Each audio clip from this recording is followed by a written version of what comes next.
अब अंदर से तो रो रहा था अर्जुन, ऊपर से डरता हाँभ रहा था इसी बूंदी शकल देख कर उस काल भगवान की। तो अंदर से जान रहा था कि घबराया हुआ है। फिर उसका दिल डांटने के लिए तो उसकी शरण में जाना है तो तत्वदर्शी संत खोज ले और मेरे सतर की सब पूजा मेरे पास दर दे, मेरे को दे दे। तो हम इस ओम नाम के जाप की कमाई और यज्ञ हवन आदि जो है इनका जो प्रतिफल है हम इस काल भगवान ब्रह्म को दे देंगे, जो 21 ब्रह्मांड का स्वामी है, जो ब्रह्मा विष्णु महेश जी का पिता है।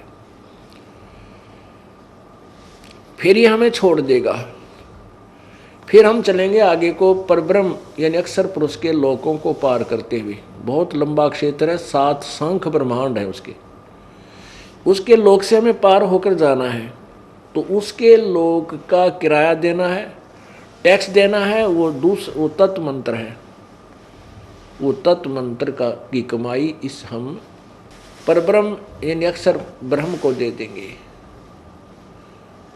और जो सत्य शब्द है, जो सार नाम है, इसकी कमाई हमें सतलोक में स्थायी स्थान देगी। जो तत्नाम है, जो ओम तत् सत में जो सेकंड मंत्र है, इसकी कमाई हमारे को भंवर गुफा तक ले जाएगी। कौन सी भंवर गुफा? जो 7 संग ब्रह्मांड पार करके और सतलोक में प्रवेश कराती है, वहां तक ले जाएगी। उससे आगे हमें उस सत्य शब्द की कमाई हमारे काम आएगी। अब पुण्यात्माओं, कई भक्त असमंजस में पड़ जाते हैं कि हम तो बूढ़े हो गए, हो सकता सार नाम ना भी मिल रहा है, तुम्हारा क्या होगा, हम तो व्यर्थ होगा जीवन। ऐसी कोई बात नहीं है। जो कमाई आप कर रहे हो या व्यर्थ नहीं जाएगी। कबीर कमाई अपनी कदे ना निष्फल जा, 7 समुद्र आडे पड़ा मिलाएगा हुआ। अब जैसे सतनाम का जाप तुमने जितना भी किया है ये आपके साथ रहेगा,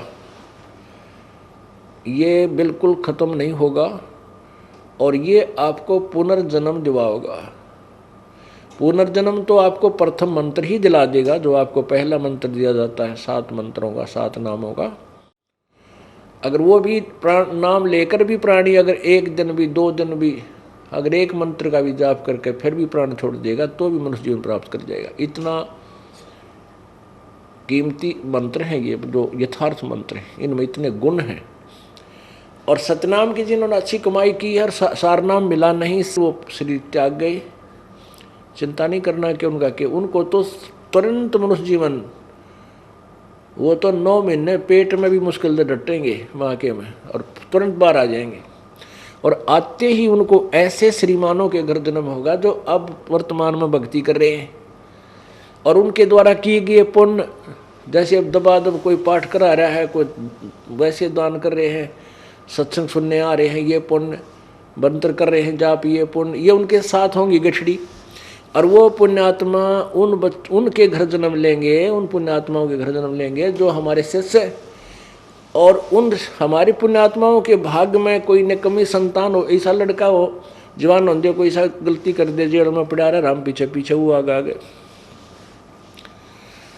या कोई सी निकम्मी बेटी हो गलती कर दे, तो उन ऐसे संस्कार युक्त जो आपके भाग्य में, जो आपके शत्रु रूप में संतान उत्पन्न होनी होगी, उनको परमात्मा गर्भमय नष्ट कर देगा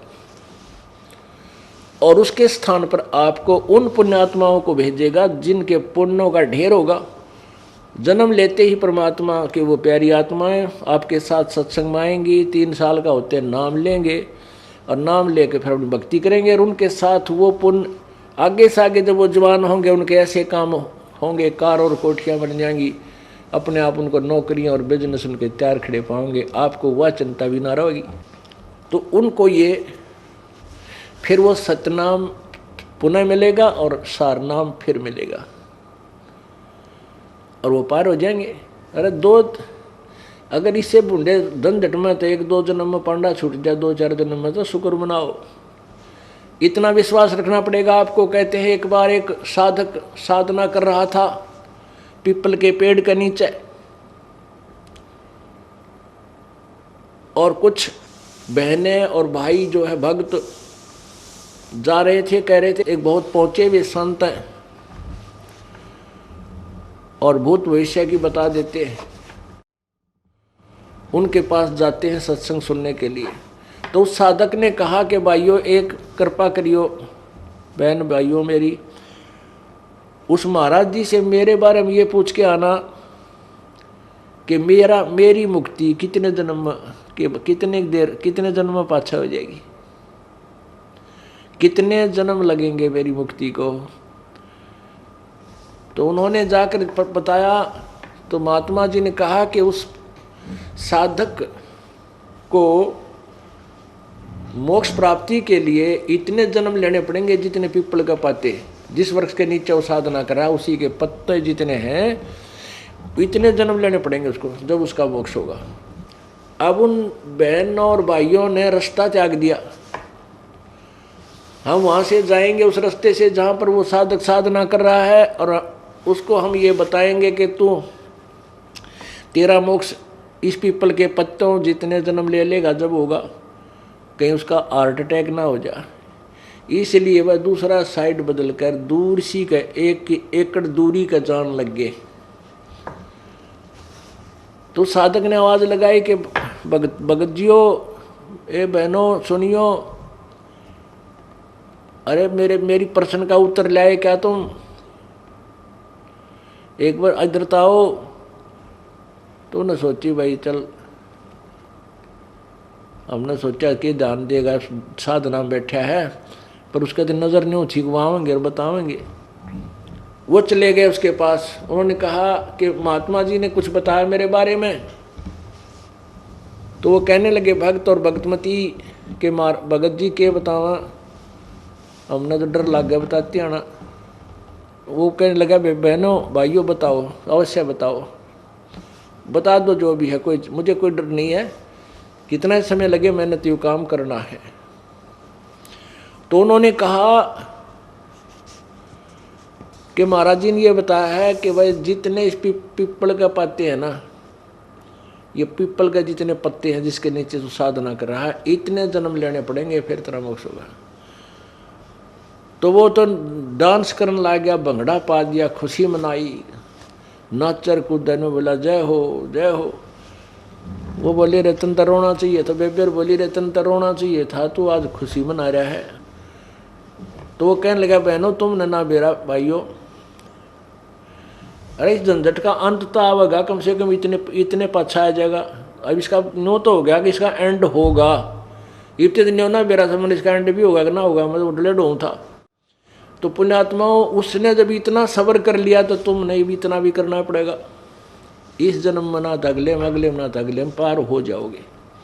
अगर सच्ची लगन से अंतिम श्वास तक केवल एक ही साधना और इसी परमेश्वर में और इस दास में श्रद्धा रही, यदि बाद में तुम कई ऐसे अनाड़ी और कर्महीन इंसान होते हैं, घर में थोड़ा सा सुख हो जाता है, गुरु जी को त्याग देते हैं, कहते भक्ति यही कर लेंगे, हम क्या फर्क पड़ा है। नहीं, परमात्मा कहते हैं कि मम संत मुझे जान मेरा ही स्वरूपम, मेरे संत को मेरा ही स्वरूप जानो। और उसके प्रति जो तुम्हारी प्रतिक्रिया है, अगर उससे तुम्हारा विक्षेप है तो मेरे से हो गया वो। अगर तुमने गुरुजी से किसी भी पॉइंट से विक्षेप कर लिया, किसी भी पॉइंट से आप उससे नाराज होकर दूर चले गए, तो मेरे से नाराज हो गए तुम, फिर यहाँ आ लिए तुम, यहाँ क्यों बाट देखो। तो ऐसे हमने अपनी श्रद्धा बनानी है अंतिम श्वास तक उस परमात्मा के पाने की।